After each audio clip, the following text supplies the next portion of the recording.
mulai. Oke, Shalom, selamat malam semuanya. Kita akan memulai pembacaan Alkitab kita pada malam hari ini diambil dari 1 Samuel 9 sampai 13. Sebelumnya kita akan berdoa bersama. Mari kita sama-sama berdoa. Allah Bapa yang Maha Kuasa, Pencipta langit dan bumi, Tuhan kami Yesus Kristus, terima kasih atas hari yang boleh kami lewati pada hari ini ya Bapa. Malam ini kembali kami berkumpul di hadapan Tuhan di Zoom room ini Tuhan untuk membaca firman-Mu yang diambil dari 1 Samuel ya Bapa 9 sampai 13. Tuhan, berikan kami pewahyuan Roh-Mu ya Bapa, berikan kami rema dan pengertian atas semua yang kami baca pada hari ini. Berbicaralah kepada kami Tuhan melalui rema yang kami firman yang kami baca dan juga sharing satu dengan yang lain Tuhan, biarlah itu menjadi kekuatan bagi kami saling menopang dan saling mendukung satu dengan yang lain. Terima kasih Yesus Kristus, jadikan kami terus pasukan-pasukan Tuhan yang berpikir tentang visi misi Tuhan, tentang pekerjaan-pekerjaan Tuhan dan perbesaran kerajaan Tuhan saja, dan kami bisa menjadi orang yang semakin kuat untuk menekan daging kami ya Bapak yang tidak berkenan di hadapan Tuhan. Terima kasih Yesus, amin. Oke, hari ini kita ada 9 orang. Apakah ada yang nyimak saja? Saya akan sorry. Kalau begitu saya akan, saya nyimak. Oke, Ibu Lili nyimak ya. Baik, Lili sama Sofi. nyimak ya. Oh. Oke, kalau gitu saya akan bagi Kak Joli tolong di ini.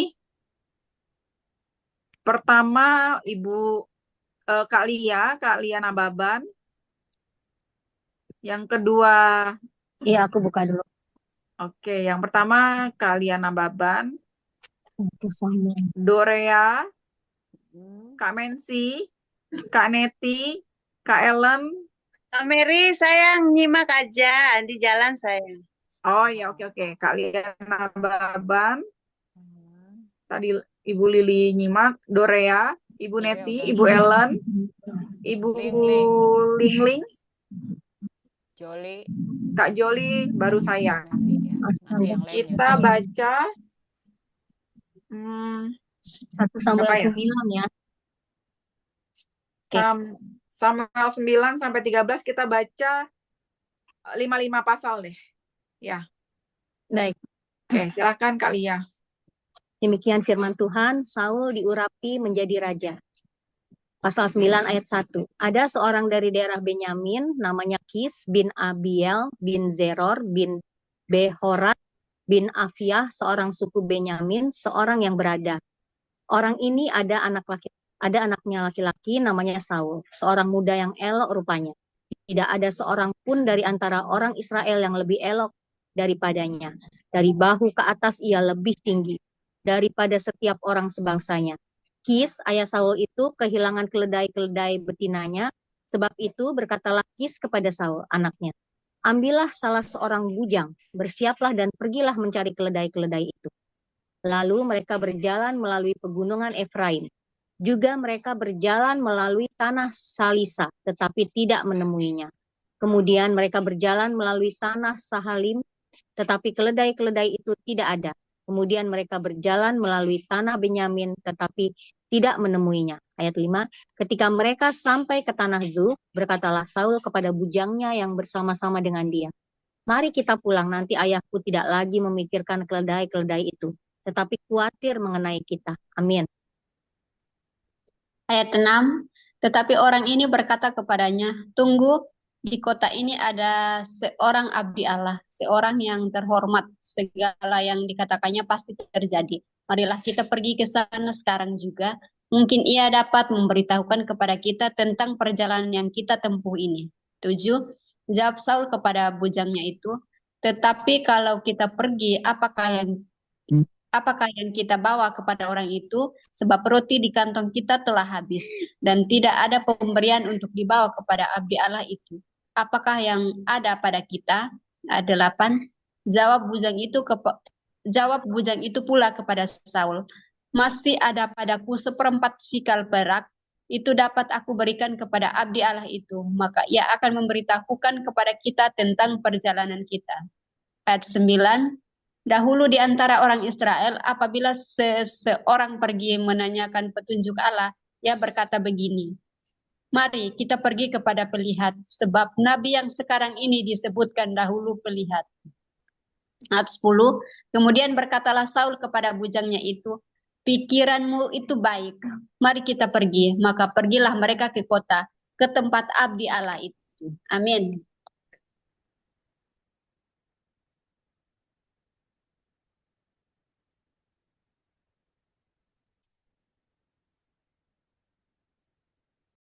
Ini siapa saya? Neti, iya Bu Neti Ya, Kak ayat Neti, 11. silakan, Kak. 11 Oke, Mer? dari ayat 10 ya? 11. 11, Kak. 11 Oke. sampai 15. Oke, terima kasih. Ketika mereka naik jalan pendakaian ke kota itu, mereka bertemu dengan gadis-gadis yang keluar hendak menambah air. Mereka bertanya kepada gadis-gadis itu, "Pelihat ada di sini?" Jawab gadis-gadis itu kepada mereka, "Ya, ada. Baru saja ia mendahului kami. Cepat-cepatlah sekarang ia datang ke kota hari ini, karena ada perjamuan korban untuk orang banyak di bukit pada hari ini. Apabila kamu masuk ke kota, kamu akan segera menjemputnya sebelum ia naik ke bukit untuk makan.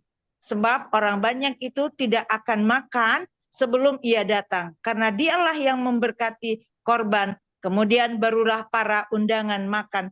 Pergilah sekarang, setelah kamu akan menjumpainya dengan segera." Maka naiklah mereka ke kota, dan ketika mereka masuk kota, Samuel yang berjalan keluar untuk naik bukit berpapasan dengan mereka. Tetapi Tuhan telah menyatakan kepada Samuel sehari sebelum kedatangan Saul demikian. Sampai di sini ya?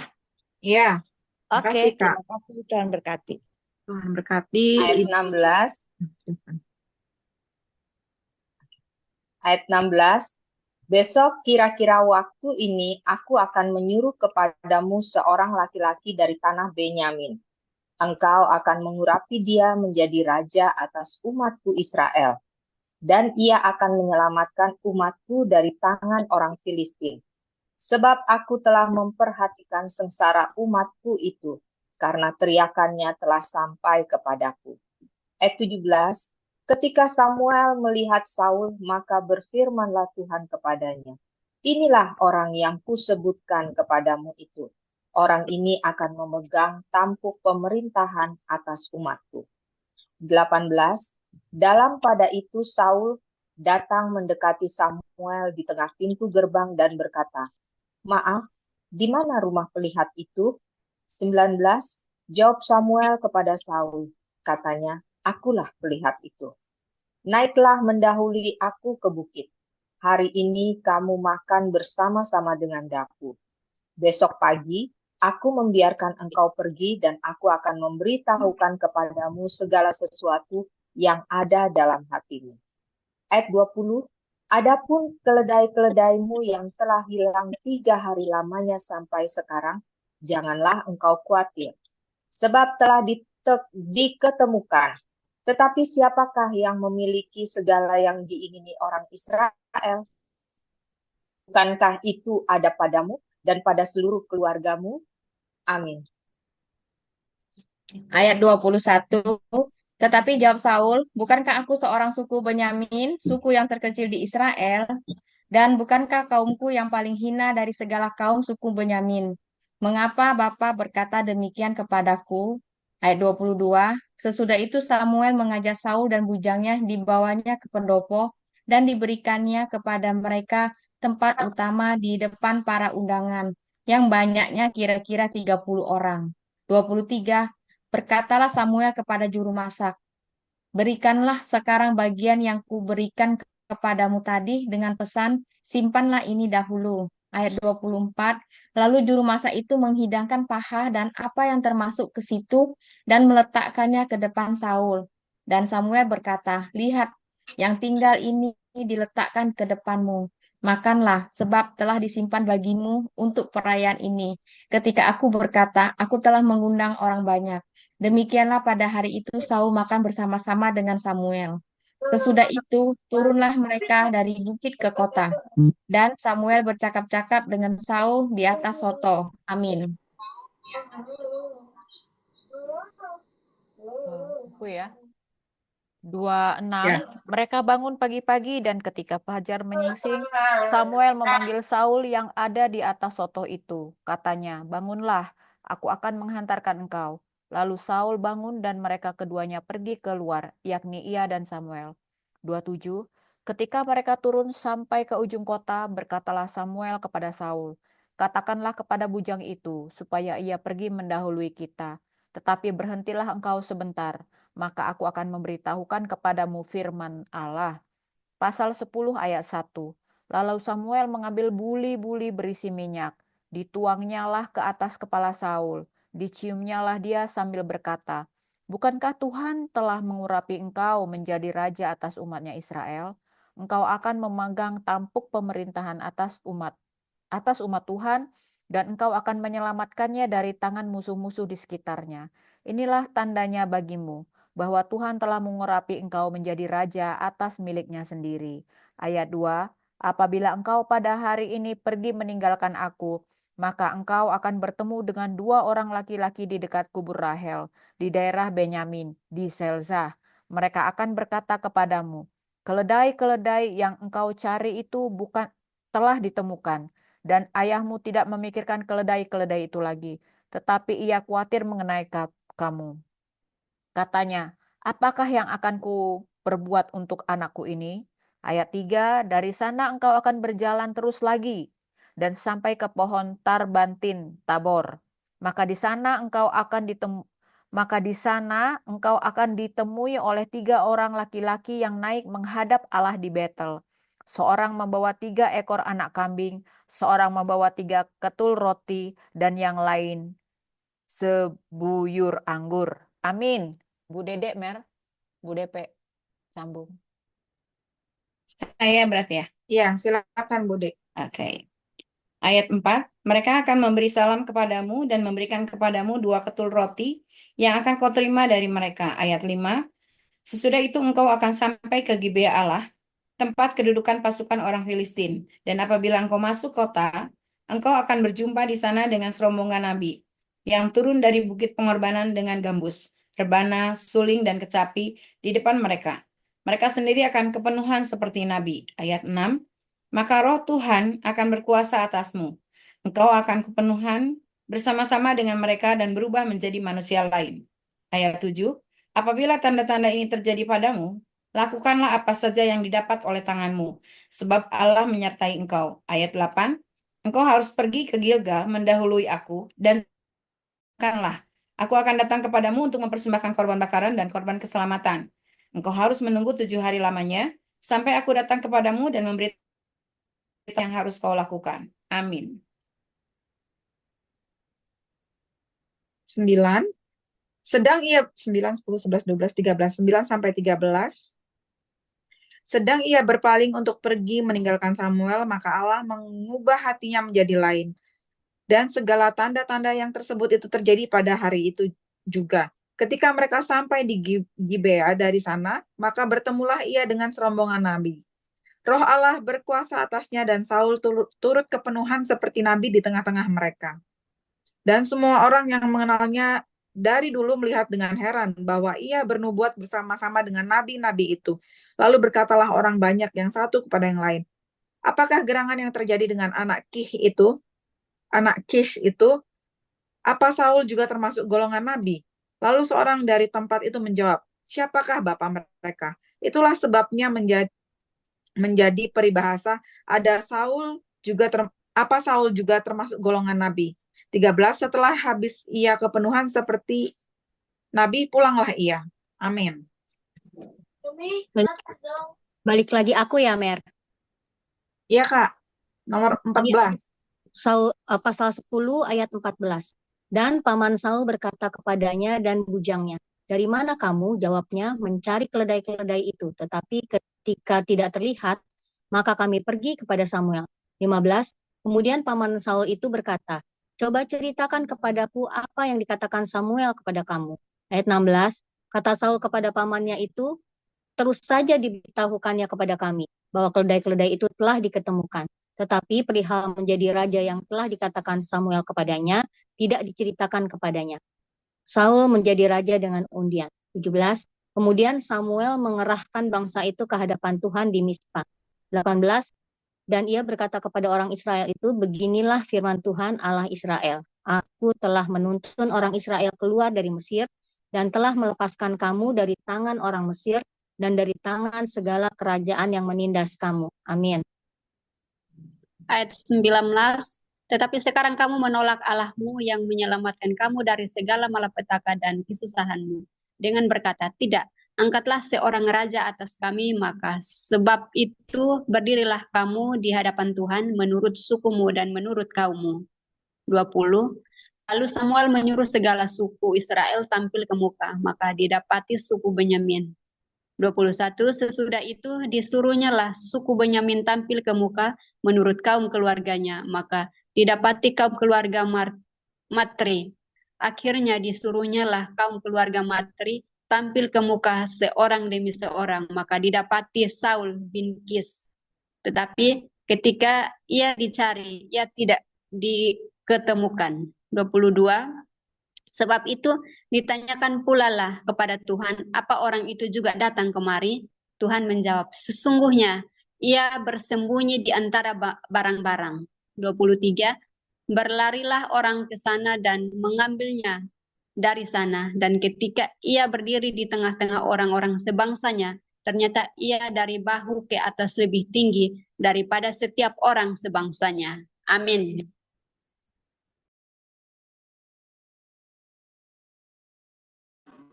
Saya ya?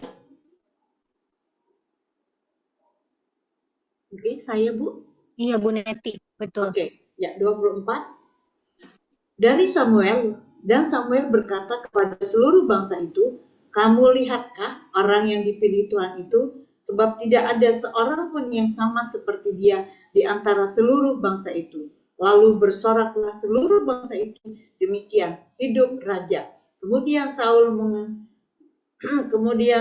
menguraikan kepada bangsa itu tentang hak-hak kerajaan, menuliskannya pada suatu piagam dan melakukannya di hadapan Tuhan. Sesudah dia, Samuel menyuruh seluruh bangsa itu pulang masing-masing ke rumahnya.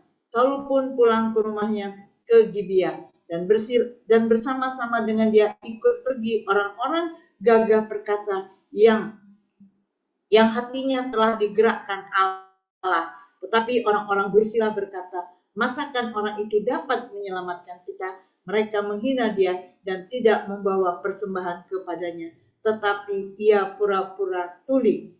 Amin. Demikian firman Tuhan. Tuhan Yesus memberkati kita semua. Pasal yang ke-11, Saul menyelamatkan Yabes. Ayat 1, maka Nahas, orang Amon itu, bergerak maju dan berkemah, mengepung Yabes Gilead. Lalu berkatalah semua orang Yabes itu kepada Nahas, adakanlah perjanjian dengan kami, maka kami akan takluk kepadamu. Tetapi Nahas, orang Amon itu berkata kepada mereka, dengan syarat inilah aku akan mengadakan perjanjian dengan kamu, bahwa tiap mata kananmu akan kucungkil. Dengan demikian aku mendatangkan malu kepada segenap orang Israel.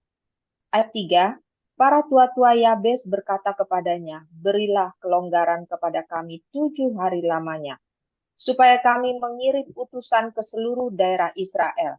Dan jika tidak ada seorang pun yang menyelamatkan kami, maka kami akan keluar menyerahkan diri kepadamu.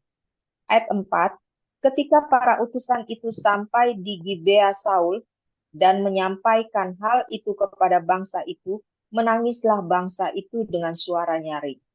Ayat yang kelima, Saul baru saja datang dari padang dengan berjalan di belakang lembunya, dan ia bertanya, ada apa dengan orang-orang itu sehingga mereka menangis? Mereka menceritakan kepadanya kabar orang-orang Yabes itu. Amin. Ayat 6.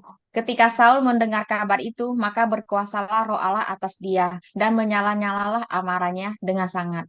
7. Diambilnyalah sepasang lembu, dipotong-potongnya, lalu potongan-potongan itu dikirimkannya ke seluruh daerah Israel dengan perantaraan utusan.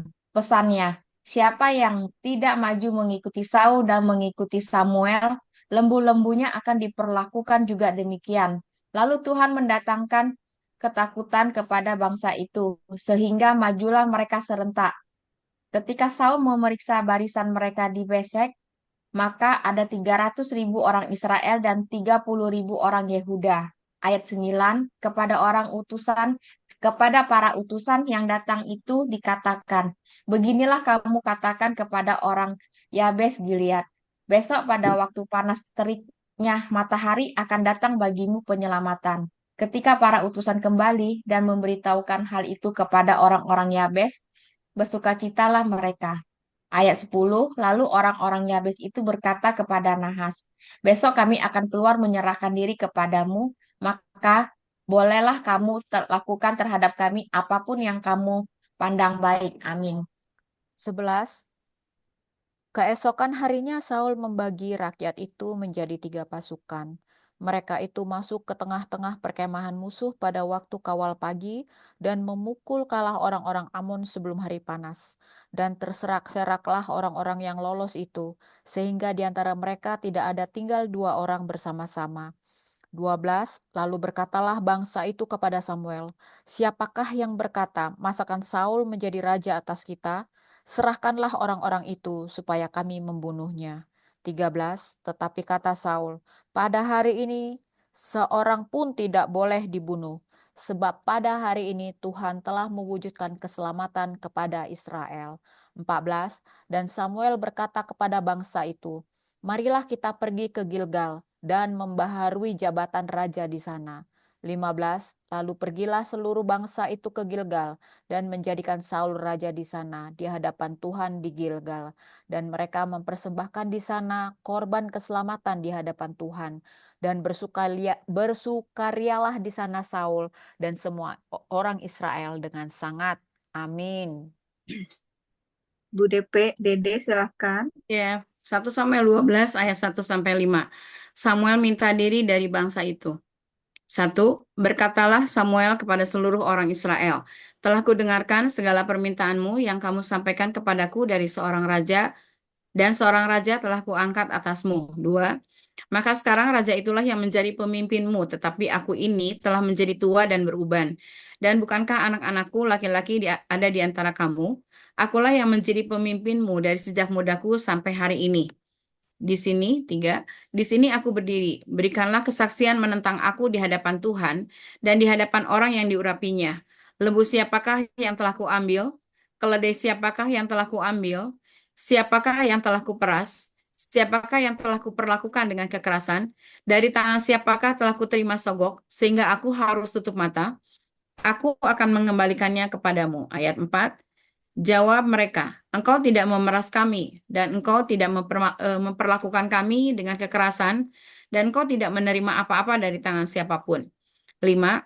Lalu berkatalah ia kepada mereka, Tuhan menjadi saksi kepada kamu, dan orang-orang yang diurapinya pun menjadi saksi pada hari ini, bahwa kamu tidak mendapat apa-apa dalam tanganku. Jawab mereka, dia menjadi saksi. Amin. Ibu Tania, silakan ayat 6. Ibu Tania ikut baca? Ya, silakan Bu Tania. Saya nggak ikut baca, maaf. Oh ya, nyimak aja ya. Baik-baik. 1 Samuel 12 ayat 6. Lalu berkatalah Samuel kepada bangsa itu, Tuhanlah saksi yang mengangkat Musa dan Harun dan yang menentukan nenek moyangmu keluar dari tanah Mesir. Maka sebab itu berdirilah supaya aku bersama-sama dengan kamu berhakim di hadapan Tuhan mengenai segala perbuatan keselamatan Tuhan yang telah dikerjakannya kepadamu dan kepada nenek moyangmu. Ketika Yakub datang ke Mesir dan nenek moyangmu berseru-seru kepada Tuhan, maka Tuhan mengutus Musa dan Harun yang membawa nenek moyangmu keluar dari Mesir dan membiarkan mereka diam di tempat ini. 9. Tetapi mereka melupakan Tuhan Allah mereka dan ia menyerahkan mereka ke dalam tangan Sisera panglima tentara di Azor, dan ke dalam tangan orang Filistin dan Raja Moab yang berperang melawan mereka. 10. Mereka berseru-seru kepada Tuhan, katanya, kami telah berdosa sebab kami telah meninggalkan Tuhan dan beribadah kepada Baal dan para Asitoret. Maka sekarang lepaskanlah kami dari tangan musuh kami, maka kami akan beribadah kepadamu. Amin. Silakan, Kak. 1 Samuel 12 ayat 11. Sesudah 11, itu, Kak. ya, Oh ya. ayat 11. Ya. Sesudah itu Tuhan mengutus Yerubaal, Barak, Yefta, dan Samuel dan melepaskan kamu dari tangan musuh di sekelilingmu, sehingga kamu diam dengan tentram. 12. Tetapi ketika kamu melihat bahwa Nahas, Raja Bani Amon, mendatangi kamu, maka kamu berkata kepadaku, tidak, seorang raja harus memerintah kami, padahal Tuhan Allahmu adalah rajamu. 13. Maka sebab itu, lihat raja yang telah kamu pilih yang kamu minta. Sesungguhnya Tuhan telah mengangkat raja atasmu. 14. Asal saja kamu takut akan Tuhan, beribadah kepadanya, mendengarkan firman-Nya dan tidak menentang titah Tuhan, dan baik kamu maupun raja yang akan memerintah kamu itu mengikuti Tuhan Allahmu. 15. Tetapi jika kamu tidak mendengarkan firman Tuhan dan kamu menentang titah Tuhan, maka tangan Tuhan akan melawan kamu dan melawan rajamu. Amin. Ayat 16, sekarang tinggallah berdiri dan lihatlah perkara yang besar yang akan dilakukan Tuhan di depan matamu ini. 17, bukankah sekarang musim menuai gandum? Aku akan berseru kepada Tuhan supaya Ia memberikan guruh dan hujan. Lihatlah dan sadarlah bahwa besar kejahatan yang telah kamu lakukan itu di mata Tuhan dengan meminta raja bagimu. Ayat 18, lalu berserulah Samuel kepada Tuhan, maka Tuhan memberikan pada hari itu guruh dan hujan. Sehingga sangat takutlah seluruh bangsa itu kepada Tuhan dan kepada Samuel. 19, berkatalah seluruh bangsa itu kepada Samuel, berdoalah untuk hamba-hambamu ini kepada Tuhan Allahmu, supaya jangan kami mati, sebab dengan meminta raja bagi kami menambah dosa kami dengan kejahatan ini. 20, dan berkatalah Samuel kepada bangsa itu, jangan takut, memang kamu telah melakukan segala kejahatan ini, tetapi janganlah berhenti mengikuti Tuhan, melainkan beribadahlah kepada Tuhan dengan segenap hatimu. Amin.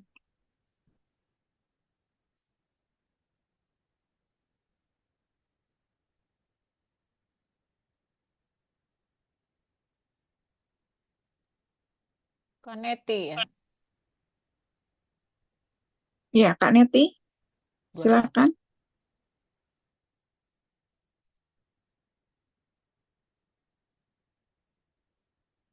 Kak Neti. Di unmute.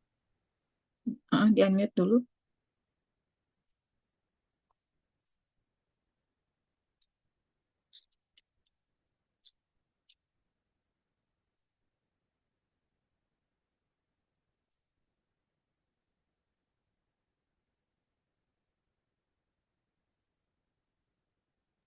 Kak Neti di unmute. Ya, oke, maaf ya. Sekarang ayat 21. Ayat 21, janganlah menyimpang untuk mengejar dewa kesia-siaan yang telah berguna dan tidak berguna dan tidak dapat menolong, karena semuanya itu adalah kesia-siaan belaka. Ayat 22, sebab Tuhan tidak akan membuang umatnya, sebab namanya yang besar, bukankah Tuhan telah berkemah untuk membuat karena menjadi umatnya? Ayat 23, mengenai aku, jauhilah daripadaku untuk berdosa kepada Tuhan, dengan berhenti mendoakan kamu.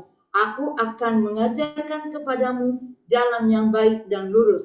Ayat 24, hanya takutlah akan Tuhan dan setelah beribadah kepadanya dengan segenap hatimu, sebab ketakutanlah betapa besarnya hal-hal yang dilakukannya di antara kamu.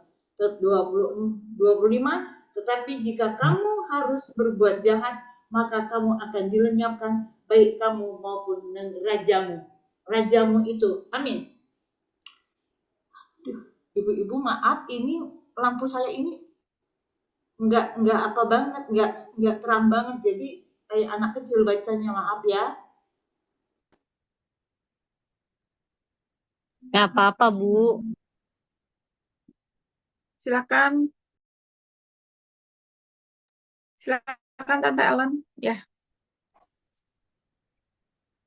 Samuel 1 Samuel 13. 13. Ketidaktaatan Saul waktu orang Filistin datang menyerang. Ayat 1.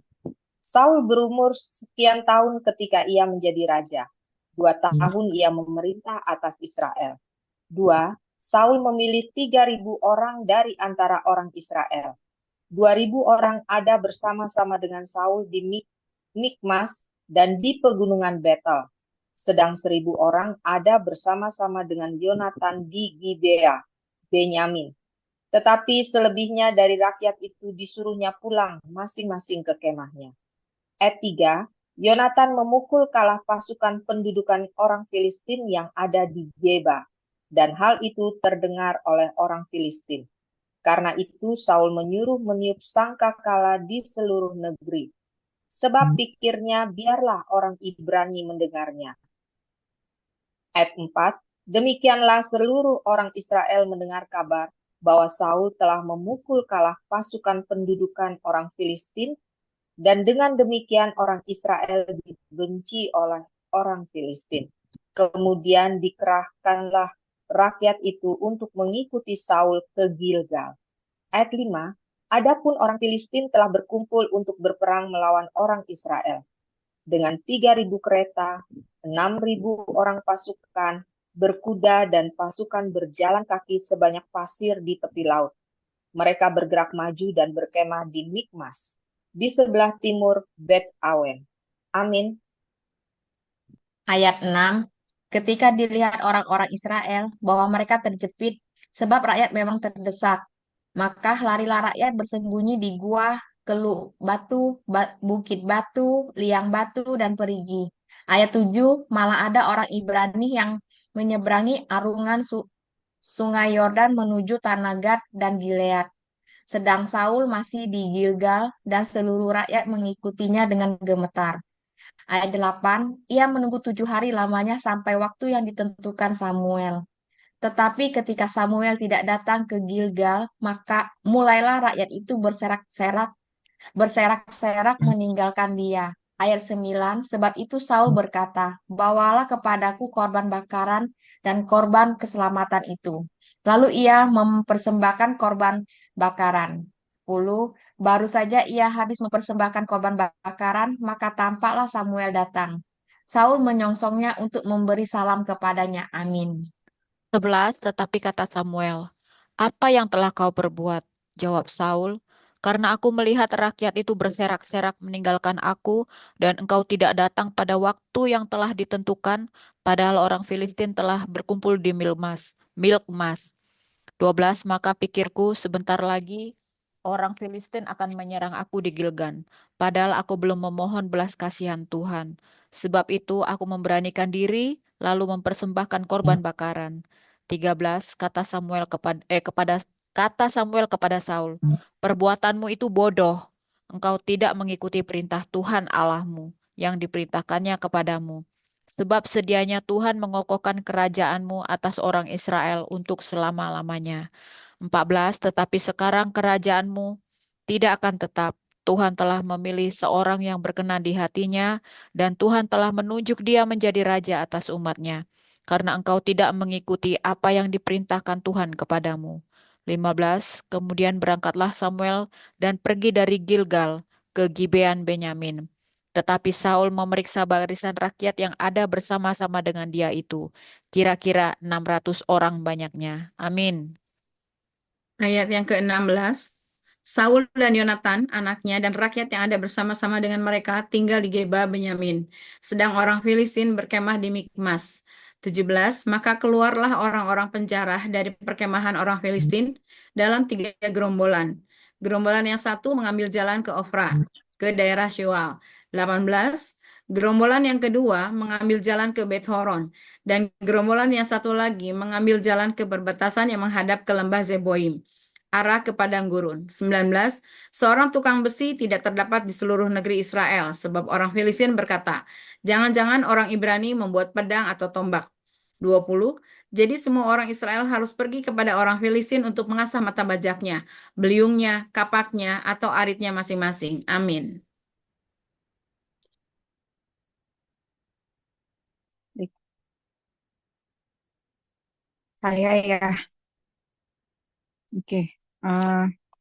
Sorry, Kak Dede, nomor berapa? 21 ya? Iya, sekarang 21.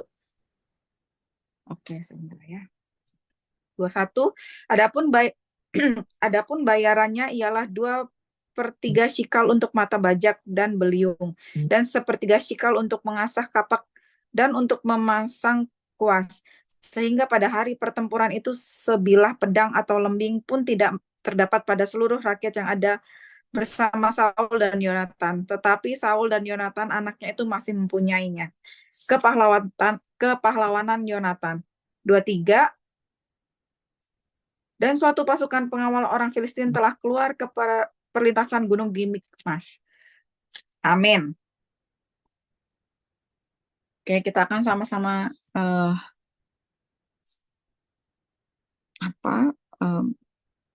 membaca ulang dan mendengarkan membaca rema sekali lagi.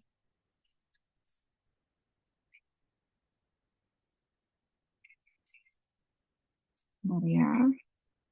Miliki HP Samsung terkini dengan cicilan hingga 12 bulan. Indodana Pay Later.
Baik, Ibu-ibu. Mungkin ada yang mau berbagi berbagi sharing untuk 1 Samuel 9 sampai 13 yang sudah kita baca pada malam hari ini. Silahkan Ibu-ibu.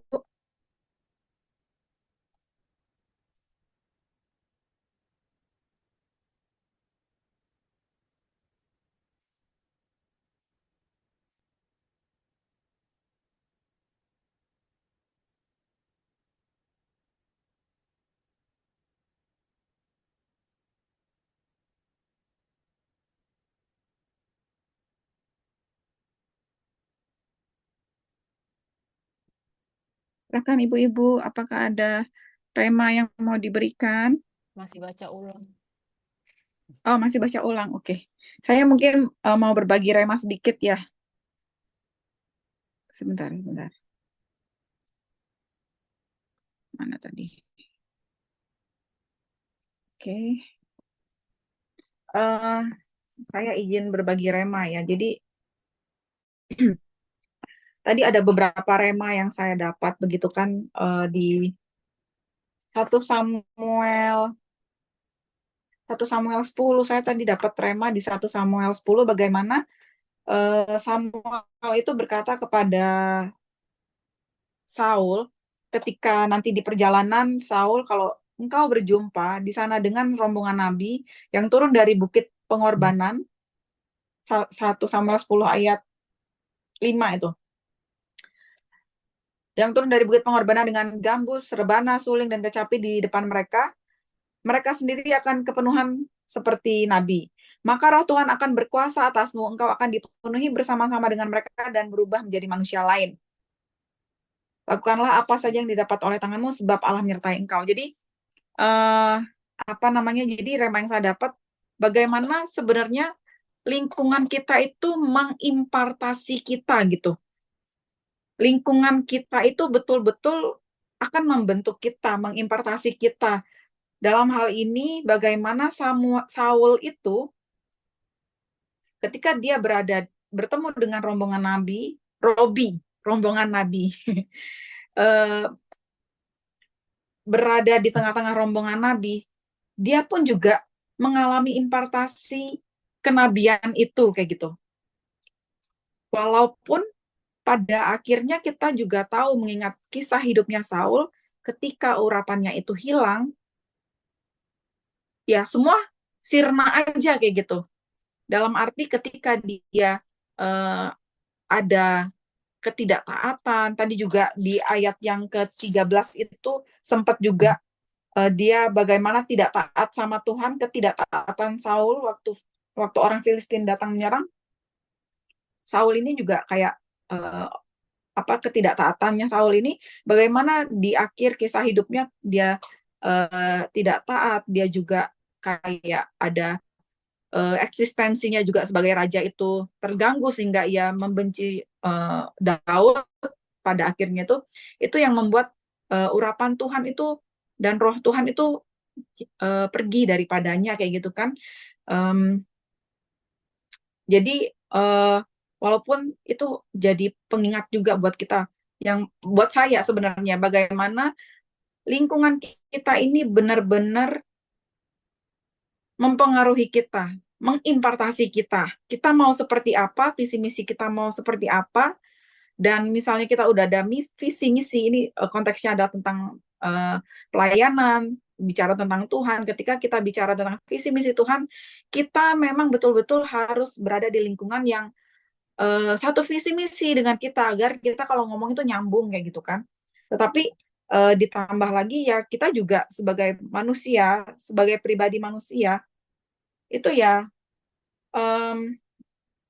minta juga terus diproses sama Tuhan agar apa? Agar kita terus berkenan di hadapan Tuhan kayak gitu kan. Agar kita terus berkenan di hadapan Tuhan, dan ketika memang hal yang membuat urapan Tuhan itu pergi, itu kayak kita semakin hari semakin dikikis kayak gitu. Sehingga urapan Tuhan itu tidak pernah pergi dari kita.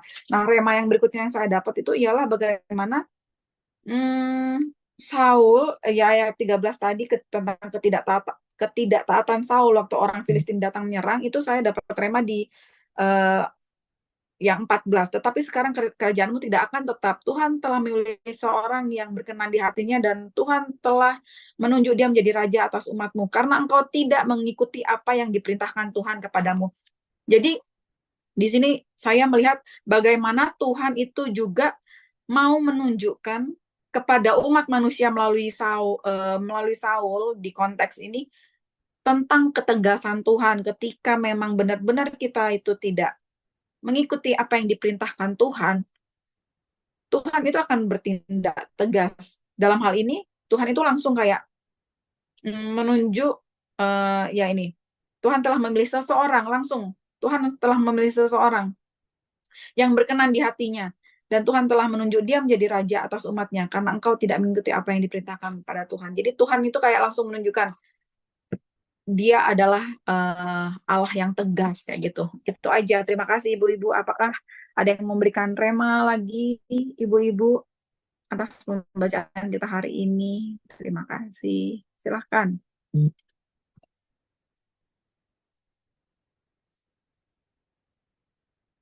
Ya, Bu Joli, saya. Bu Dede.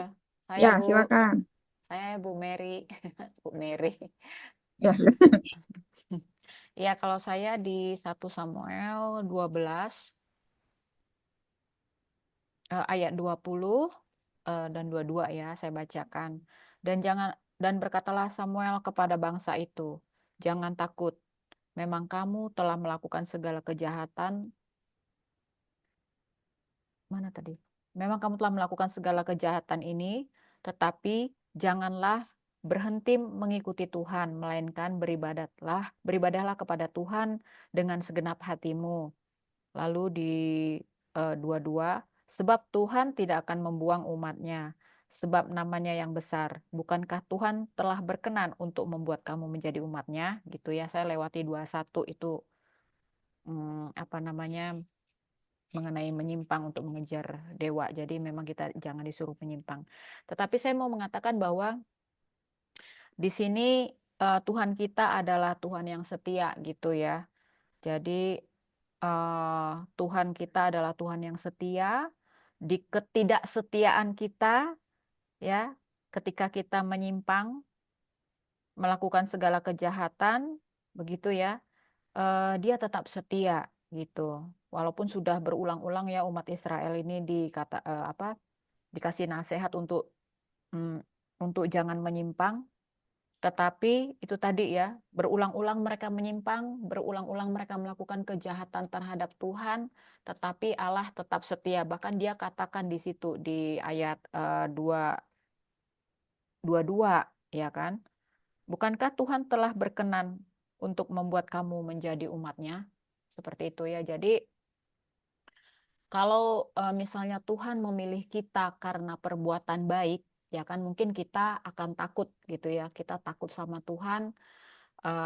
Kalau kita nggak berbuat baik, dia akan melenyapkan kita karena sifat kita yang tidak baik atau karena keburukan kita seperti itu ya. Tetapi Tuhan ternyata setia dengan kita. Dia tidak melihat kamu itu jasamu sudah baik ya. Jadi seperti itu, dia tidak melihat seperti itu gitu ya. Jadi Tuhan itu telah memilih kita di dalam Kristus. Jadi Tuhan tidak akan melepaskan kita gitu. Nah, ini kita harus menyadari karena banyak sebenarnya orang-orang itu kan dia tidak mau kembali kepada Tuhan karena sudah karena dia merasa bahwa aduh aku najis, aduh aku sudah berbuat jahat gitu, sehingga dia punya ketakutan untuk kembali kepada Tuhan gitu. Padahal sebenarnya Tuhan itu tidak memilih-milih gitu kan, mau lu jahat kayak mau kamu seperti ini, mau kamu seperti itu, asal kamu memang mau kembali kepadaku, asal kamu memang mau bertobat, Tuhan itu pasti akan tetap menerima seperti itu ya. Jadi itu aja rema saya. Rema saya itu yaitu tadi bahwa Tuhan kita adalah Tuhan yang setia.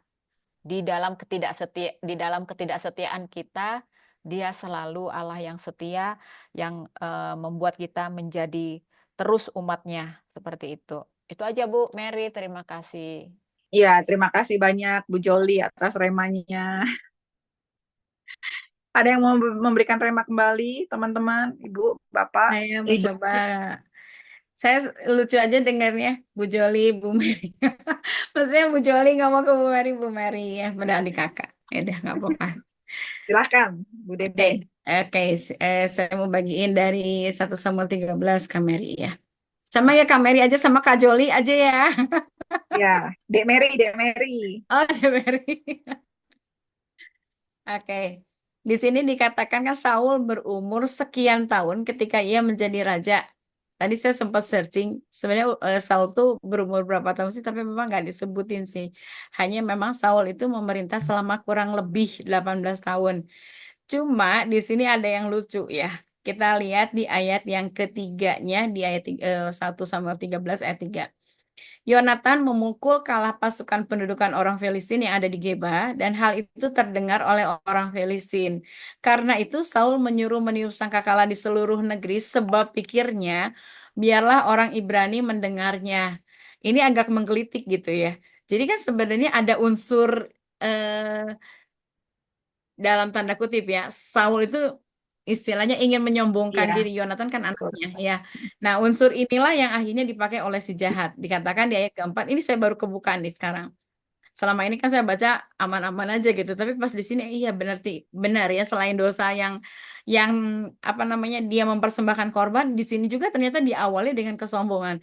Terus dikatakan di ayat yang keempat, demikianlah seluruh orang Israel mendengar kabar bahwa Saul telah memukul kalah pasukan pendudukan orang Filistin, dan dengan demikian orang Israel dibenci oleh orang Filistin. Kemudian dikerahkanlah rakyat itu untuk mengikuti Saul ke Gilgal. Di sini dikatakan orang Israel dibenci oleh orang Filistin, kemudian dikerahkanlah rakyat itu untuk mengikuti Saul ke Gilgal.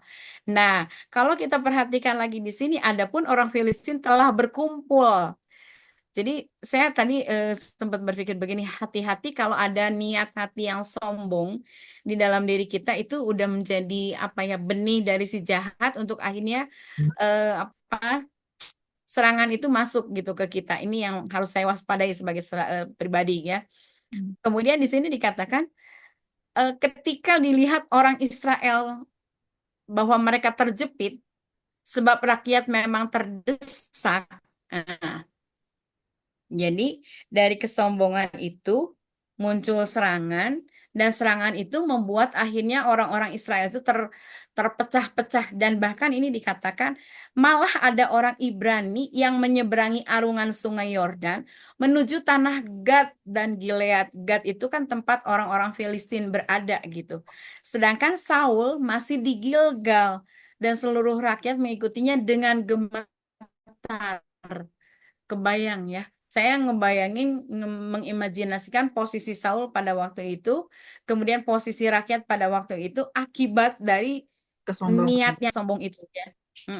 Jadi ketika di sini dikatakan ia tunggu 7 hari lamanya, sebenarnya kan tunggu aku. Jadi kalau misalnya dikatakan tunggu aku, berarti jangan ada gerakan apapun gitu. Tapi kalau misalnya sudah diawali dengan niat hati yang sombong, akhirnya Saul menjadi tidak sabar. Jadi ya itu, ketika ada satu kesalahan, maka akan ditutupi dengan kesalahan lain, maka akan berbuah kesalahan lain. Jadi di sini Saul tidak sabar. Kemudian dia mengatakan begini, bawalah kepadaku korban bakaran. Jadi sebenarnya ketika dia mempersembahkan korban bakaran itu udah niat hatinya udah nggak bagus gitu, nggak benar. Karena dari sombong, dia udah nggak sabar, dia juga ingin mempertahankan nama baiknya di hadapan orang-orang Israel. Sampai dikatakan begini, lalu ia mempersembahkan korban bakaran, baru saja habis mempersembahkan korban bakaran, tampaklah Samuel datang. Saya kebayang ya, kondisi seperti itu mungkin kalau misalnya kita lihat, kan nggak kelihatan gitu dosanya seperti apa. Tetapi pada dasarnya memang manusia yang tadi Kak Mary bilang, itu tuh Allah itu tegas gitu. Ketika kita melakukan satu kesalahan kecil menurut kita sepele. Tapi kalau kita tidak segera minta ampun dan bertobat, maka akan muncul kesalahan-kesalahan berikutnya yang akhirnya membawa kita pada kehancuran. Bahkan dikatakan sebenarnya aku tuh akan mengokohkan gitu. Tapi karena kamu begini, ya akhirnya dihancurkan. Kebayang kalau Tuhan udah sampai ngomong gitu, ya berarti Tuhan itu sudah sangat-sangat istilahnya gemes banget gitu ngelihat kondisi Saul seperti itu. Padahal kan kalau kita lihat hanya seperti itu.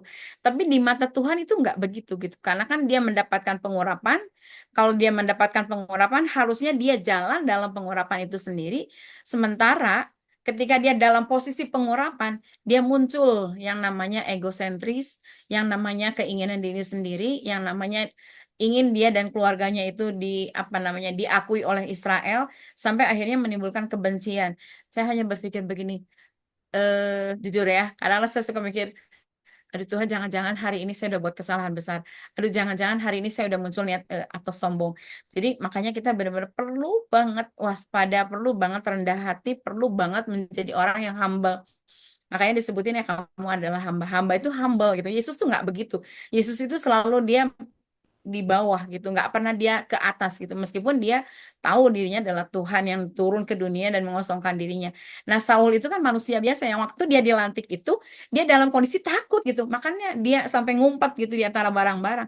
Artinya kan dia merasa pada waktu itu dia nggak mampu apa-apa, tapi ketika dia ada di atas, nah itu makanya ketika kita posisinya di atas tuh harus hati-hati. Karena ketika kita di atas itu goyangannya itu sudah semakin kencang gitu ya, itu yang akan bisa membuat manusia itu jatuh. Nah itu sih. Ya. Jadi saya berpikir kita tetap harus waspada, kita tetap harus humble, kita harus kalau bisa low profile supaya akhirnya itu tidak menjatuhkan kita ketika kita ada di atas. Itu aja sih mungkin ya Bu. Makasih. Ya, terima kasih Kak Dede. Ya, setuju banget. Jadi, ya tadi juga rema yang aku dapat itu bagaimana Saul sebenarnya itu apa namanya, ya salah satu kesalahan yang membuat dia juga terjatuh sampai betul-betul jatuh pada akhir hayatnya itu karena kesombongan itu gitu. Padahal awalnya dia diurapinya secara luar biasa. Itu tuh benar-benar jadi apa ya namanya, jadi peringatan dini gitu. Peringatan dini ya, bukan pernikahan dini. Jadi peringatan dini buat hamba-hamba Tuhan yang memang diurapi kayak gitu. Bagaimana memang ketika hamba Tuhan diurapi, siapapun diurapi, itu memang harus berdoa yang namanya, Tuhan proses aku terus di bagian mana aku yang memang tidak berkenan di hadapan Tuhan kayak gitu. Karena apa? Karena kadang-kadang bagian yang tidak berkenan di hadapan Tuhan itu yang akan pada at the end-nya itu membawa hal yang tidak baik untuk kita sendiri, malahan kayak gitu. Diawali dengan hal baik tapi diakhiri dengan tidak baik itu lebih menyakitkan daripada diawali tidak baik tapi diakhiri dengan baik kayak gitu kan. Makanya apa namanya, beberapa ya saya jadi cerita sedikit, beberapa saat kemarin memang saya tuh nggak tahu apa yang terjadi gitu kan. Nah, tadi itu ketika penyembahan siang-siang, penyembahan kan ya saya suka bangun mesbah sendiri ketika suami sama anak udah ke beraktivitas, saya di rumah sendiri, saya suka penyembahan, terus nanti itu kayak ada berdoa apa yang dituntun kayak gitu. Terus saya tuh tergerak berdoanya tuh kayak, Tuhan aku udah nggak tahu lagi deh, terserah Tuhan kayak gitu. Terserah Tuhan mau diapain, yang penting mau diproses kayak gimana, terserah deh kalau gituin. Yang penting aku tetap berkenan di hadapan Tuhan. Itu dalam arti apa? Aku tuh ya itu sebagai bentuk kesadaran. Saya tuh manusia kayak gitu. Saya manusia yang memang kadang-kadang manusia bebal yang nggak mau dengerin orang, tapi saya tuh cuman kayak pengen Tuhan aja deh yang benerin aku, karena kadang-kadang kalau orang yang ngomong aku itu udah ditambah bumbu yang kadang-kadang udah nggak murni lagi, udah nggak murni lagi kayak gitu, nggak murni tentang sifat-sifat kita yang tidak baik, tapi ada bumbu-bumbu lain kayak gitu. Jadi hal yang paling bener-bener membuat aku apa namanya, yang aku pikirkan, ya lebih baik aku diproses sama Tuhan. Tuhan, aku nggak mau jadi orang yang mengeraskan hati, tapi aku benar-benar sudah pasrah dalam arti ya kayak kita tahu ketika kita mengeraskan hati itu akan lebih lama lagi diproses sama Tuhan. Lebih baik aku terserah Tuhan deh mau ngapain prosesnya kayak gimana aku gitu. Yang penting aku berkenan di hadapan Tuhan. Itu mungkin kayak lebih dibilang lemesin aja say kayak gitu. Jadi ketika kita ketika ya udah lemesin aja say kayak gitu, proses itu ya kita ngikutin aja, tapi itu tidak membuat kita berproses lama kayak gitu. Itu aja, makasih Kak Dede remanya. Silakan yang lain, adakah yang mau berbagi rema? Ya, aku setuju Saya ya. mau Oh, boleh. Siapa ini Bu Ellen? boleh Ellen. Cuman saya maaf nggak on cam ya karena lagi hujan besar jadi takut Iya, sampai Ellen sinyalnya nggak silahkan. bagus. Oke, saya dapat rema dari 1 Samuel 9 ayat 21. Tetapi jawab Saul, bukankah aku seorang suku Benyamin, suku yang terkecil di Israel? Dan bukankah kaumku yang paling hina dari segala kaum suku Benyamin? Mengapa Bapak berkata demikian kepadaku? Nah, di sini saya dapat hikmat dari Tuhan bahwa Tuhan itu memilih bukan orang yang besar. Banyak dari firman Tuhan saya juga dapati ada di Yesaya 60 ayat 22, yang paling kecil akan menjadi kaum yang besar dan yang paling lemah akan menjadi bangsa yang kuat. Aku Tuhan yang akan melaksanakannya segera. Terus saya juga dapat lagi di sini di Ulangan 7 ayat 7. Bukan karena lebih banyak jumlahmu dari bangsa manapun juga, maka hati Tuhan terpikat olehmu dan memilih kamu. Bukankah kamu ini yang paling kecil dari segala bangsa? Waktu saya baca ayat ini, saya tersentak karena apa? Karena Tuhan ternyata memilih orang-orang yang lemah untuk menjadi kuat dan menjadi panutan bagi orang-orang yang ada di sekeliling dia. Kita lihat bagaimana Saul dia minder ketika dia mau diurapi, dia minder, dia ngumpet gitu ya. Tapi karena Tuhan sudah pilih, walaupun dia ngumpet, tetap aja dia ditangkap Tuhan, dia diurapi gitu. Nah, kemudian bangsa Israel, bagaimana Tuhan memilih bangsa yang kecil di antara bangsa-bangsa di sekeliling bangsa Israel. Bangsa Israel itu yang paling kecil. Bahkan sampai sekarang pun penduduk Israel itu paling kecil loh di antara bangsa-bangsa di sekitar dia. Nah, tapi kenapa bangsa Israel menjadi bangsa yang terdepan? Karena apa? Karena Tuhan sudah pilih dia. Nah, ini jadi semangat buat saya dan juga buat ibu-ibu semua. Bahwa kita nggak usah minder karena kita kaum yang kecil.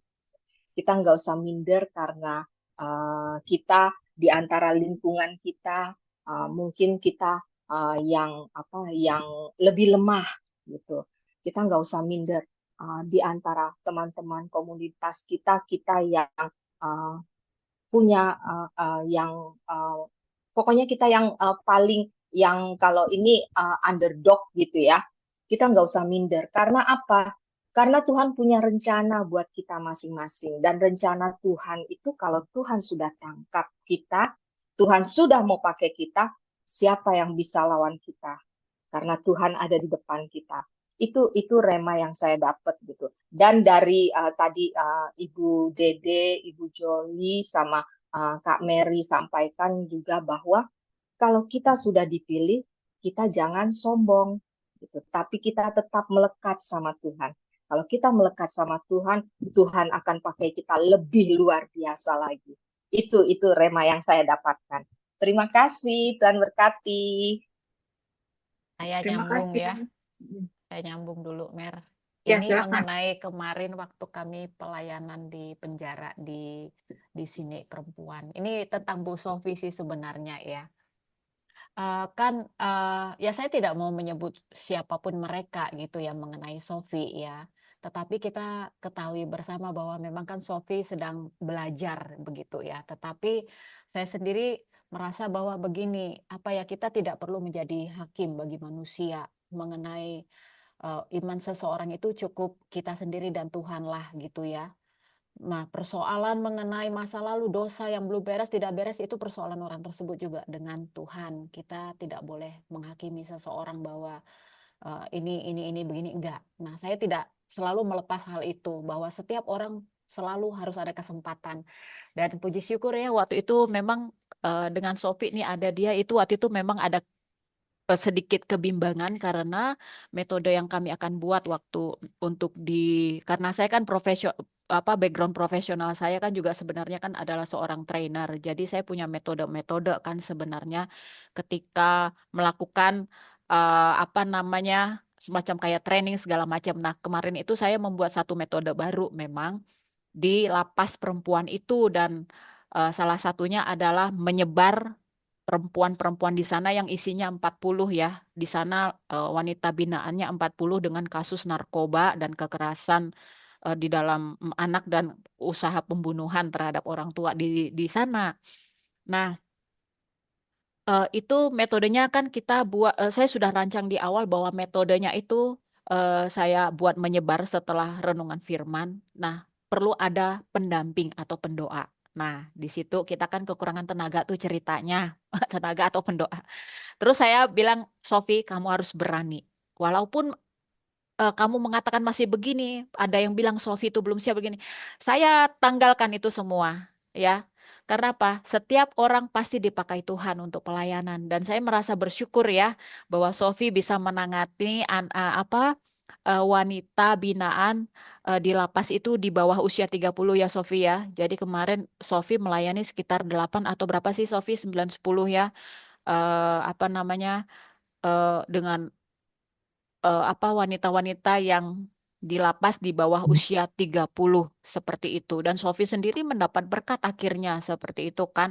Dan bahkan tumbuh hal baru dari diri dia bahwa Kak Joli, aku ada yang mau aku terus asah, yaitu mendoakan seperti itu. Nah, jadi mungkin secara manusia kita ya orang-orang luar tuh ngelihat Sophie itu belum mampu, belum waktunya gini. Itu terlalu memandang sepele. Nyatanya ketika di sana dia itu luar biasa gitu ya. Bahkan ketika disuruh bersaksi, dia bersaksi sesingkat, tetapi itu juga sesuatu yang saya nggak nyangka. Wow, Sophie bisa juga ya ternyata berdiri di depan dan dia memberi kesaksian yang walaupun singkat tapi itu sangat memberkati gitu. Jadi itu tadi ya, kadang-kadang dipandang orang tidak mampu, dipandang orang masih begini. Ternyata apa? Kalau memang Roh Tuhan itu bilang sudah waktunya kamu bersaksi, sudah waktunya kamu melayani, mau dimanapun Tuhan pasti akan tempati. Dan saya bersyukur gitu kalau semua kita di sini bisa melayani secara bersama-sama tanpa memandang rendah. Seperti siapa yang tadi bilang gitu tuh?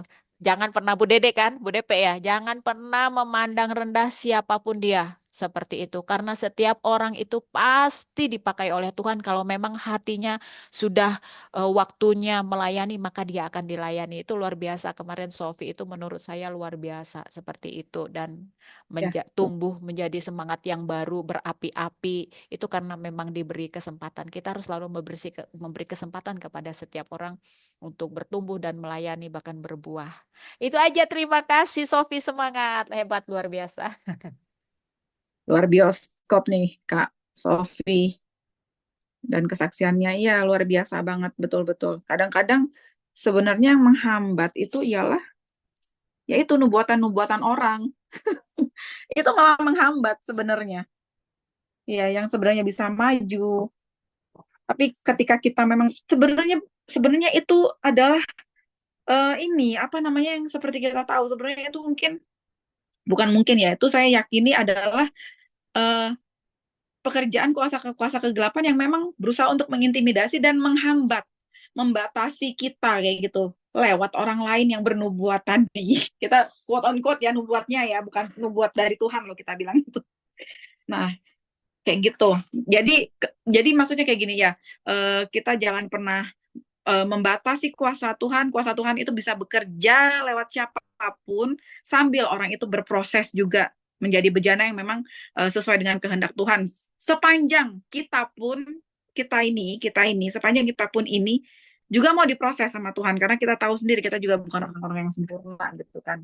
Jadi lebih kepada pemakluman bahwa kita orang bukan sempurna, tapi kita mau diproses dan memang mau belajar, itu sih dasarnya. Tapi bukan berarti kita kan bukan orang nggak sempurna, kita kan bukan orang sempurna tapi nggak mau diproses, itu salah juga sebenarnya, karena udah tahu nggak sempurna nggak mau diproses ya salah juga. Kayak waktu itu saya pernah bilang juga, Tuhan memang bekerja pada orang-orang yang tidak baik, seperti misalnya Tuhan bekerja pada seorang pelacur yang menyembunyikan hamba Tuhan kayak gitu. Iya, memang betul kayak gitu. Tapi itu case by case. Kayak gitu, case by case. Bukan berarti juga kalau Maria Magdalena seorang pelacur, Tuhan bekerja pada dia karena dia juga bertobat akhirnya, maksudnya dia tahu kesalahannya dia, akhirnya Tuhan memakai dia luar biasa dan dia juga menjadi salah satu orang yang terdekat dengan Kristus gitu. Tapi ketika misalnya kita udah tahu tidak baik, terus Tuhan memang pakai kita, tapi ketika kita tahu satu hal itu nggak baik tapi kita pertahankan, toh Tuhan juga pakai kita, lah itu juga salah kayak gitu. Makanya kita minta diproses Tuhan, dalam arti minta ditegur Tuhan, biar hal-hal yang tidak berkenan di hadapan Tuhan itu ya sambil kita membuka hati juga untuk mengikis itu gitu, mematikan, menyalibkan daging kita untuk hal itu, agar roh kita lebih hidup dan menyala. Haleluya. Yes. Oke. Tuh Sofi suruh kesaksian dulu tuh. Ibu-ibu, ada yang ini mau sharing rema, Kak Sofi, silahkan Kak Sofi. Shalom Ibu. Tadi saya nggak fokus mendengarkan karena sambil ikut PTM. Mungkin agak kesaksian tentang kemarin ya. Kenapa hati saya membara untuk belajar berdoa, dan hati saya tersentuh gitu. Orang-orang yang sedang di fase hancur, putus asa, menyesali kesalahan, itu sebenarnya orang yang butuh topangan doa gitu. Dengan usia mereka yang relatif harusnya produktif, tapi dia melakukan kesalahan yang mungkin itu jalannya Tuhan, dan mungkin sewaktu melakukan kesalahan itu mereka sebenarnya udah tahu konsekuensinya, tapi karena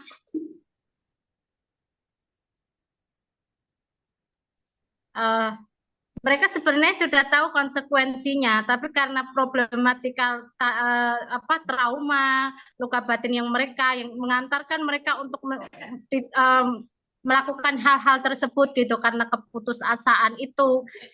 Dan benar emang disalahkan, mereka salah, tapi justru orang yang seperti itu yang menurut saya kenapa saya ingin berdoa, belajar berdoa lebih-lebih lagi dan untuk mengucapkan perkataan itu, karena saya di situ merasakan mereka itu butuh hal itu, bukan suatu materi yang tapi benar-benar rasa sakitnya itu menyentuh di hati saya gitu. Yang kadang saya kayak kemarin tuh cuma sedikit berdoa, cuma kadang masih kurang gitu, karena luka mereka itu benar-benar berat saya rasakan di situ. Dan dan sempat saya dikasih minta kesaksian, itu pun spontan, dan saya itu juga kaget, nggak ada pikiran, otak saya kosong, benar-benar kosong, karena juga nggak berpikir nggak mungkin lah saya disuruh maju. Dan itu pertama kalinya dalam hidup saya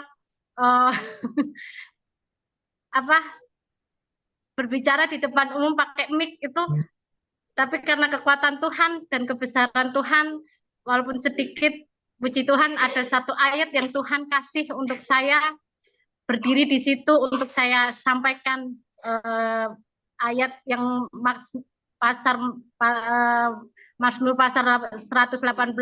ayat 13 yang berbunyi, mungkin semua orang menolak kita, tapi Tuhan tidak akan menolak kita. Dia setia sampai saat ini. Mungkin dulunya saya juga penuh dengan penolakan, sebelum lahir pun saya juga sudah ditolak, tapi dengan ayat itu, nggak tahu kenapa saya dapat ayat itu, dan itu mungkin kerja Tuhan yang roh Tuhan yang luar biasa menurut saya. Tuhan begitu setia sama saya. Saya berpikir walaupun saya punya penolakan, trauma batin, luka batin, tapi Tuhan tidak memberikan saya kesempatan seperti mereka. Itu sudah luar biasa, bersyukur, puji Tuhannya luar biasa, dan dipertemukan dengan ibu-ibu di sini. Aku sangat bersyukur, terberkati dengan ibu-ibu di sini. Sumpah, mungkin dari orang tua saya tidak bisa belajar tentang hal-hal yang lain, Tapi Tuhan mengajari saya untuk mempertemukan dengan beliau-beliau yang begitu, saya sangat mencintainya, jujur. Itu sih berkat yang luar biasa buat saya. Terima kasih, Bu. Terima kasih Kak Sofi, haleluya banget ya Kak Sofi ya. Jadi itu betul-betul eh Roh Tuhan, Roh Kudus yang ngambil alih Kak Sofi sepenuh-penuhnya ketika maju itu. Jadi ya itu salah satu cara kerja Tuhan yang selama ini juga saya pelajari itu bagaimana kita tuh sebenarnya nggak perlu pinter. Dalam arti kita nggak perlu pakai pikiran kita gitu. Sepanjang kita memiliki hati yang mau dipakai Tuhan. Ketika kita tiba-tiba Kak Sofi ditunjuk, terus tiba-tiba Kak Sofi nggak mau. Tapi respon Kak Sofi, ya udahlah aku maju dulu deh. Tiba-tiba itu muncul kan ayat yang memang teling kayak gitu. Itu aku percaya sih itu bagaimana Roh Kudus itu betul-betul mengambil alih Kak Sofi. Dan ketika Kak Sofi mendoakan orang lain, itu salah satu, ini menurut saya ya, itu salah satu implementasi dari ayat iman, pengharapan, dan kasih, dan yang paling besar diantaranya adalah kasih. Itu bagaimana itu implementasi dari ayat itu. Bagaimana sebenarnya definisi kasih itu adalah landasan kita melakukan sesuatu kepada orang lain kayak gitu. Jadi kasih itu bukan tentang kita ngomong lemah lembut, itu bukan tentang itu, tapi kasih itu bagaimana ketika kita melihat orang itu jalan menuju ke jurang, karena kita mengasihi dia dan kita tahu dia, kita nggak mau dia menuju ke jurang itu, kita teriak dan kita tegur dia, bahkan kita sampai tarik dia, mungkin keras kita tarik dia, tapi yang penting orang itu nggak ke jurang gitu. Tapi ketika kasih itu udah hilang ya, udah hilang sama sekali, itu orang ke jurang ya udah biarin aja, bukan urusan gue gitu kan. Nah itulah kenapa dibilang di Alkitab iman, pengharapan, dan kasih, dan yang paling besar diantaranya itu adalah kasih, karena kasih adalah landasan kita untuk menjangkau orang-orang yang memang kita kasihi, agar ya orang itu berkenan di hadapan Tuhan, yang tidak salah jalan, ya memang betul-betul tidak menuju ke jurang kayak gitu, dan kita bersama-sama ke jalan. Tapi ketika kasih itu udah hilang, ya sakarepmu lah, mungkin itu istilah kasarnya ya, kamu mau ke jurang, mau ke lubang maut, mau ke lubang buaya, mau apa, udah terserah aja kayak gitu.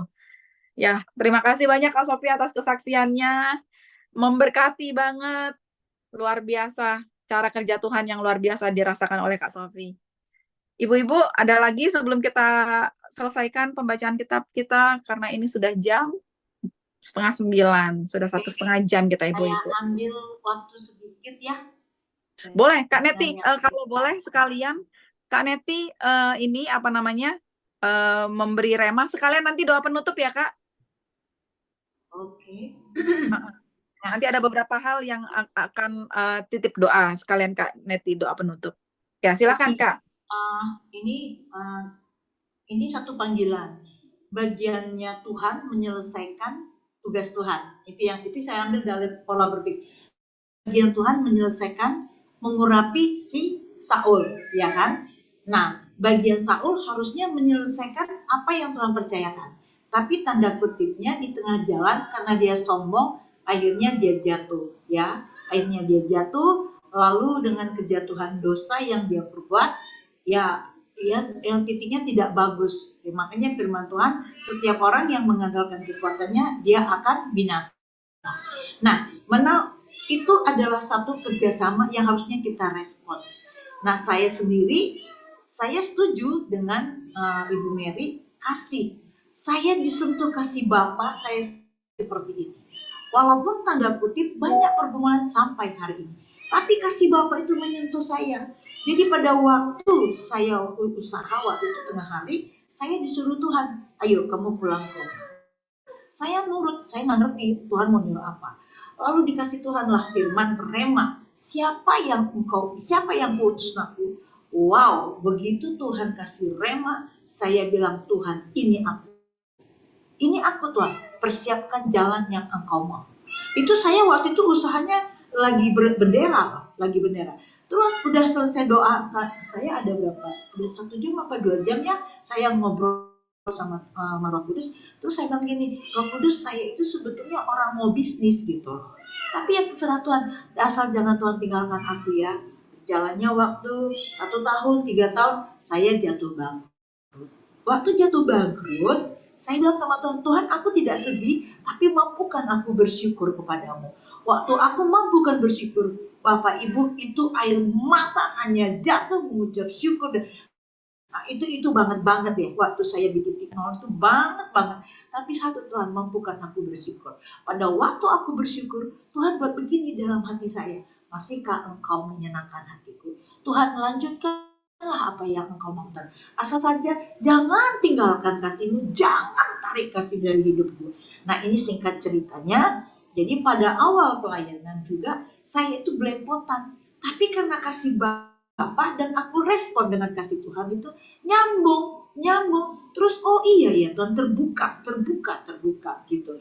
Akhirnya waktu mau berdoa juga saya deg gitu. Tapi karena saya bilang kasih-Mu Tuhan, kasih-Mu itu aku mau impartasikan. Jadi Bapak Ibu, saya dalam setiap pelayanan itu yang di bawah standar saya kasihan banget, iba banget. Karena apa? Mereka sudah hidup susah di dunia, lalu nanti sudah dia panggil juga, dia nggak tahu kemana tujuannya. Itu kasih loh. Jadi itulah makanya saya lebih suka menyentuh orang-orang di bawah standar di dalam penginjilan. Jadi seperti Ibu Sophie tadi itu sangat luar biasa. Sangat. Tuhan akan memperlengkapi kita, itu yang saya dapatkan. Hari berganti hari Tuhan akan barui dengan urapan Tuhan. Karena apa? Dengan urapan Tuhan kita berjalan di rel, asal kita tidak sombong. Spirit roh kesombongan itu adalah awal kejatuhannya. Itu aja ibu-ibu. Tuhan Yesus memberkati. Iya, terima kasih banyak Kak Neti. Ibu-ibu ada yang mau sharing rema lagi kah? Kalau tidak ada, saya minta tolong Kak Neti untuk doa penutup ya Kak. Ada beberapa hal yang kita minta doakan. Siapa ya? Ada Bu Lili. Bu Lili, treatmentnya gimana Bu Lili? Halo Bu Lili, masih ada kah? Masih. Tanggal 8 kontrol. Tanggal 8 ya Bu, kontrol ya? Ya. Progresnya gimana Bu, treatmentnya? Itu tinggal kontrol aja. Untuk lihat kankernya masih ada atau enggak. Sakit apa ya Bu Lili ya? Cancer, Kak. Oke. Dorea? Iya Kak, kalau Dorea juga ya Kak. Oh ya, oke. Kak Resti tuh. Dorea, oke. Bu Resti, ada yang mau didoakan? Bu Resti, gimana progresnya Bu Resti? Kayaknya Bu Resti lagi nggak ada ya. Ya, itu aja Kak Neti. Resti ada ini. Ini Resti, mungkin bisa on cam kali biar aku spot. Nah, ini Kak Resti nih. Oke. Ibu Lili, barusan tuh. Ibu Lili. Ya. Ibu Lili, bagian kita taat ya Bu ya. Iman, taat, bersyukur. Itu bagian kita. Nanti bagian Tuhan akan menyelesaikan. Percaya saja. Percaya. Firman Tuhan saja. Percaya saja. Mintalah. Akan terjadi mujizat kesembuhan.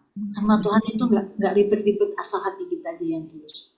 Oke, boleh kita sepakat ya, mujizat kesembuhan terjadi. Mari ibu-ibu. Ini Kak Resti jangan lupa ya Bu Neti ya. Ini Kak Resti Bu Resti juga spin. Mungkin bisa cerita dulu. Kemarin katanya baru berobat, baru kontrol, biar tahu kita gimana. Lagi dirujuk di THT. Lagi dirujuk di THT. Belum keluar hasilnya. Belum keluar hasilnya ya? Iya. Belum. Tapi di foto dada.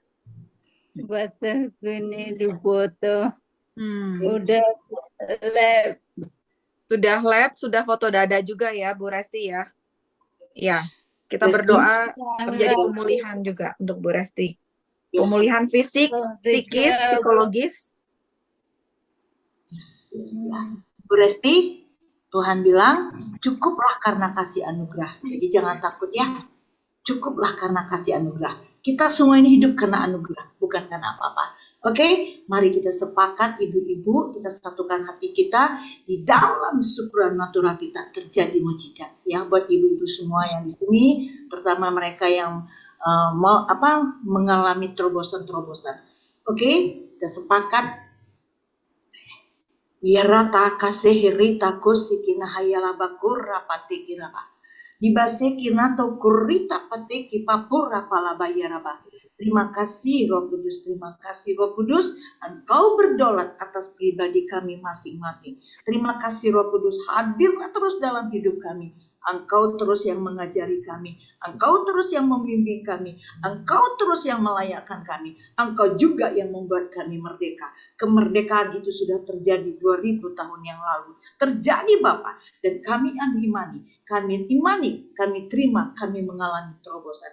Terima kasih Tuhan, waktu yang Tuhan percayakan, kami bisa lagi belajar di bawah kaki-Mu. Lewat kebenaran firman Tuhan, setiap benih firman Tuhan itu tertanam dalam hidup kami Bapa. Menjadi dupa yang harum yang berkenan di hadapan-Mu, sebab firman-Mu adalah iya dan amin. Tidak ada satu benih firman pun yang diambil si iblis, karena kami sudah dimerdekakan oleh darah Yesus, darah anak domba. Kau dengar iblis, dalam hidup kami ini ada tanda gendera Kristus, ada tubuh Yesus dalam hidup kami. Kami berkemenangan. Iblis, engkau sudah dilucuti. Terima kasih Bapa. Kami mau bawa juga untuk adik kami Dore, Rida Seki Rato Kurida Bakasi Kenapa. Ampuni Tuhan apa yang tidak berkenan. Kami hanya mohon belas kasihan anugerah-Mu. Ada pembalikan pemulihan terjadi atas adik kami Dore ini. Saat ini juga dalam nama Yesus Kristus. Yang menerobos tubuh jiwa roh pikirannya. Ambil alih sudut pandangnya, sudut mendengarnya, cara berpikirnya. Ambil alih dalam nama Yesus Kristus. Otoritas yang Tuhan berikan, ada kemenangan, ada sorak-sorai, ada pemulihan untuk adik kami Dore. Terima kasih Roh Kudus yang manis. Lanjutkan, pakai adik kami ini seperti yang Engkau mau. Itu kami amini malam ini terjadi dan digenapi dalam nama Yesus Kristus. Kami mau bawa juga Tuhan untuk Ibu Resti Simatupang, Rida Baseki Panji Pitiki Rato ala bayar rata kasih darah Yesus. Darah anak domba yang sudah menebus setiap pelanggaran. Terima kasih Roh Kudus. Apapun hasilnya Tuhan, kami mengaminkan oleh darah Yesus. Mujizat kesembuhan terjadi. Kami bersatu, hai engkau sakit penyakit, kami perintahkan kau keluar dari tubuh Ibu Resti dalam nama Tuhan Yesus Kristus. Kau lihat iblis, dalam tubuh Ibu Resti ada tanda gendera Kristus. Oleh darah Yesus sudah disembuhkan. Tuhan katakan sudah selesai. Tetelate, mujizat kesembuhan terjadi. Kalaupun besok apapun dia yang keluar suratnya, kami mengaminkan sudah terjadi mujizat kesembuhan. Terima kasih Bapa dalam surga. Terima kasih. Berkati keuangannya, berkati Tuhan juga rumah tangganya, seluruh panca inderanya, secara fisiknya, tubuhnya, jiwanya, rohnya, ambil alih, kedaulatan Tuhan terjadi. 7 roh Allah menguasai Ibu Resti, melahirkan cinta mati-matian kepada Tuhan. Terjadi dan digenapi di dalam nama Tuhan Yesus Kristus. Terima kasih Bapak, kami mau membawa juga untuk Ibu Lili ke dalam tangan-Mu Tuhan. Terima kasih. Lata kasih kiratu kurida bakasih. Tuhan, Engkau adalah tabib. Engkau yang membuat mujizat kesembuhan terjadi atas Ibu Lili. Kami perintahkan Engkau sakit penyakit kanker keluar dari tubuh Ibu Lili. Keluar saat ini juga. Kami perintahkan Engkau keluar dan terjadi mujizat kesembuhan. Rida kasih kira kau lihat iblis di kayu salib. Tuhan katakan sudah selesai. Mujizat kesembuhan itu terjadi dulu, sekarang, sampai selama-lamanya. Tuhan terima kasih. Di dalam perjalanan kehidupannya, pakai dia Tuhan untuk menyaksikan kemurahan-Mu. Ambil alih sudut pandangnya. Dia Tuhan mengalami perjumpaan pribadi dengan Engkau. Setiap firman yang didengar menjadi rema, menjadi kehidupannya, menghidupkan seluruh kehidupannya, tubuh jiwa rohnya. Tuhan terima kasih, ampuni setiap pelanggaran dosa. Mohon belas kasihan anugerah-Mu Tuhan. Mohon belas kasihan anugerah-Mu. Layakkan, dan oleh darah Yesus dia mengalami mujizat kesembuhan. Terima kasih Bapa dalam surga, berkati seluruh keluarganya. keuangannya ambil alih Tuhan. Hari berganti hari, cukuplah karena kasih anugerah Tuhan saja. Terima kasih Bapa, kami mau bawa Ibu Juli Kaban Tuhan ke dalam tangan-Mu, pakai dia lebih dahsyat lagi. Engkau banjiri iman kewahyuan, setiap karunia-karunia yang Engkau percayakan, dia kembalikan semua untuk hormat kemuliaan nama-Mu, dan biarlah lewat hidupnya nama-Mu terus ditinggikan, dan hidupnya semakin ridha mengerti apa yang Engkau mau. Bapak, terima kasih buat Mary juga Tuhan, dari masa mudanya ini Tuhan buat dia cinta mati-matian, semakin dia mencintai Engkau lebih dalam, lebih surrender lagi. Rida seke rato kurapa, semakin melekat Bapak, mengerti isi hatimu. Pakai dia Bapak dalam setiap musim hidupnya. Berkati keuangan pekerjaan suaminya dan anak-anaknya untuk berfokus dengan darah Yesus. Kami mau bawa Ibu Dede. Oh Bapak dalam surga, terima kasih buat cintamu terhadap besar Ibu Dede. Tuhan banjiri dia penghawayan lebih dalam lagi, sehingga Tuhan setiap dia jumpai kepada orang-orang kemanapun dia Engkau pakai Bapak, di situ ada kebenaran, di situ ada kelepasan, di situ ada pemulihan terjadi dan digenapi, sebab Engkau menyertai Ibu Dede dalam setiap langkah kakinya. Pakai dia Bapak seperti yang Engkau mau. Berkati keluarga besarnya, suaminya dan anak-anaknya dalam nama Yesus Kristus. Kami mau bawa juga Ibu Sophia. Ibu Sophia udah ya? Urapa kusi kirata. Ya lapaku rapa. Terima kasih Bapak di dalam surga. Terima kasih Tuhan, kesaksiannya menjadi dupa yang harum. Pakai dia Bapak di dalam surga. Terima kasih Bapak di dalam surga. Lewat pergumulannya dia semakin kuat, seperti burung Raja Wali semakin tinggi. Bapak dalam surga, cukuplah karena kasih anugerah-Mu, Engkau terus memberkati, menyertai di dalam setiap musim hidupnya Bapak. Berkati keluarga besarnya, berkati keuangannya, kesehatannya Bapak. Tiap derap langkahnya, di situ ada kebenaran Tuhan. Terima kasih Bapak, kami mau bawa setiap tim kami yang tidak hadir juga. Tuhan Engkau berkuasa berdaulat, ambil alih. Kami bawa Ibu Anastasia Karneli Tuhan, labasi kira parida sikirato. Labasi kirata, berkati Tuhan semakin mencintai Engkau Tuhan. Dalam setiap pergumulannya dia selalu mendapat kemenangan sorak-sorai. Terima kasih Bapak. Kami mau bawa juga Ibu Restisi Orapa, Ibu Mensi juga ke dalam tangan-Mu Tuhan. Terima kasih Bapak, berkati pekerjaannya, berkati kesehatannya Bapak kemanapun dia pergi. Biarlah malaikat Tuhan berpasukan mengawalinya. Ada malaikat pembawa berkat. Rida bakasi kira Allah penerobos melakukan terobosan-terobosan. Apa yang tak pernah dia pikirkan, Engkau akan menyediakannya. Terima kasih Bapak buat Marika juga. Ramaji, kami berdoa, kami memberkati di dalam nama Tuhan Yesus Kristus. Berkati seluruh keluarganya, pekerjaannya, ambil alih Bapak. Seluruh aspeknya, tubuh, jiwa, rohnya, ambil alih, tutup bungkus dosa darah Yesus. Terima kasih Roh Kudus, kami sudah melakukan apa yang menjadi bagian kami pada malam hari ini Tuhan. Engkau menyempurnakannya, Engkau melakukan tanda-tanda ajaib dalam setiap langkah musim hidup kami. Terima kasih Bapa, segala puji syukur hormat bagimu. Apa yang Kau percayakan, kami kembalikan semua untuk hormat kemuliaan nama-Mu. Dalam nama Yesus kami sudah berdoa dan mengucap syukur. Yang percaya katakan amin. Amin. Haleluya. Amin.